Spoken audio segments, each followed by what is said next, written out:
नमस्कार साथियों, मैं नागेंद्र कुमार कुशवाहा, राष्ट्रीय सचिव विश्व भारती जन सेवा संस्थान। साथियों, आज कई दिनों से लगातार देख रहा हूँ कई ग्रुप में सोशल मीडिया पर कुछ सहारा के चाटुकार लोग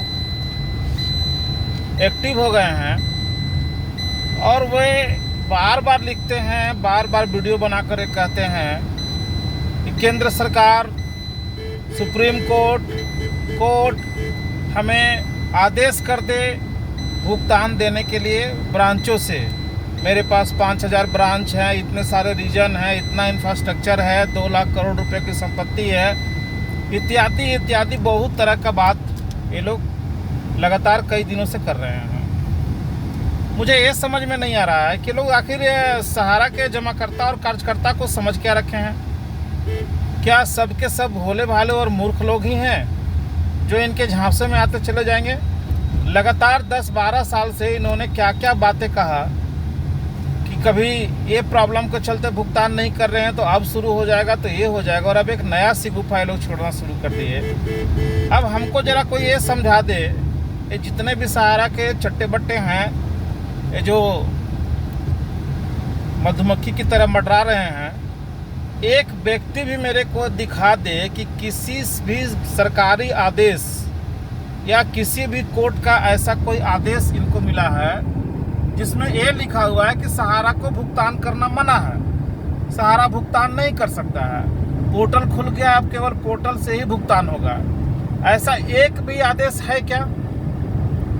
एक भी अगर किसी के पास आदेश हो तो कृपया मुझे देने का काम करें या मुझे समझाने का काम करें कि हाँ, कोर्ट ने इसको भुगतान करने पर रोक लगा दिया या सरकार ने इसको भुगतान करने पर रोक लगा दिया, इसीलिए हम लोग ये डिमांड कर रहे हैं कि सहारा को भुगतान करने दिया जाए, सहारा के ऑफिस से भुगतान करने दिया जाए। ये दिखा नहीं पाएंगे, उल्टा लगता है फिर से इनको एक बार याद कराना पड़ेगा कि ये लोग कभी भी कोर्ट, सरकार या कोई भी संवैधानिक प्रक्रिया के आदेश को पालन किए ही नहीं। इस देश में जितना सरकारी नियम और कोर्ट कचहरी का आदेश का पालन नहीं करने वाला में अगर किसी का नाम आता है तो वो है सहारा इंडिया, जो किसी भी आदेश को नहीं मानता और सब आदेश को माखोल उड़ाता है और उसको मैनिपुलेट करने का काम करता है।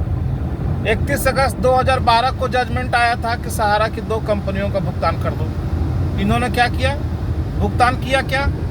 और कोर्ट में जाकर क्या कहा कि हमने भुगतान कर दिया। वास्तव में किसी को पैसा दिया क्या?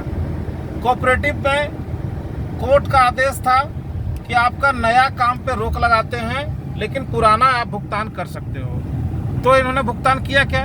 और कोर्ट ने जो आदेश किया था कि आपको नया व्यवसाय नहीं करना है, यहाँ तक कि रिन्यूअल भी नहीं लेना है, उसके बाद भी ये लोग सादा कागज पर रिन्यूअल लेने का काम किए और नया डिपॉजिट लेने का भी काम किए हैं, जिसका कई साक्ष्य मेरे पास में मौजूद हैं, जो माननीय सुप्रीम कोर्ट को हम देने भी जा रहे हैं कि किस तरह से ये लोग आदेश का धज्जी उड़ाते हैं। और ये लोग दूसरे को आरोप मढ़ देते हैं बहुत तेजी के साथ में कि कोर्ट हमको आदेश भुगतान करने का नहीं दे रहा है। इन मूर्खों से एक बार जरूर पूछा जाए कि भैया ऐसा कौन सा आदेश है जिसमें कोर्ट ने तुम्हें भुगतान करने से मना किया है, तुमको ऑफिस खोलने से मना किया है कि तुम ऑफिस खोल के भुगतान नहीं कर सकते हो? करो ना, हम लोग तो इंतजार हैं बैठे हुए। भाई, हम लोगों को तो पैसा मिलने से मतलब है, पैसा चाहे किसी माध्यम से मिल जाए, लेकिन इन लोग को करना नहीं है, केवल हर चीज को मैनिपुलेट करना है। अभी एक नया वीडियो फिर हम देख रहे थे कि कोई इसको ब्लैकमेल कर रहा है। भैया, कौन तुमको ब्लैकमेल करता है? तुम तो पूरे देश के जमाकर्ताओं को ब्लैकमेल कर दिए, सारे सहारा के कार्यकर्ताओं को ब्लैकमेल कर दिए। आदेश कुछ और आया था, कुछ और दिए, और लोगों को बेवजह इस तरह की बातों में फंसाए रहना चाहते हैं। और इसका अगर आप कारण अगर ढूंढेंगे अगर गहराई से, तो उसका एक ही उद्देश्य रहता है कि इस तरह के मामले में इन लोगों को फंसा दिया जाए, इस तरह के मामले में इनका दिमाग को उलझा दिया जाए कि ये लोग ना आंदोलन करें कंपनी के खिलाफ में और ना लीगल एक्शन लें कंपनी के खिलाफ में, ताकि इनको पैसे का भुगतान न करना पड़े। ये सब जो टुटपुंजिए लोग जो वीडियो बनाते हैं ना, ये सब लोग सहारा के चट्टे बट्टे हैं जो अपनी वीडियो दिखा करके 2-4 हज़ार 10,000 रुपया अपना कमीशन या अपना पेमेंट वहाँ से लेने का काम करते हैं। इसीलिए इस तरह का काम किया जा रहा है, और उसमें भोले भाले जो हमारे आम जमा करता है और कार्य करता है वो फंस जा रहे हैं। ये इनके ऊपर लीगल एक्शन नहीं ले पा रहे हैं। जबकि आप देखे होंगे विगत 7-8 सालों में जिन साथियों ने लीगल कार्रवाई किया, चाहे वो कोर्ट गए, कंज्यूमर फोरम गए या कहीं भी गए, उनमें से अधिकांश लोगों का भुगतान हो गया जो लीगल कार्रवाई किए।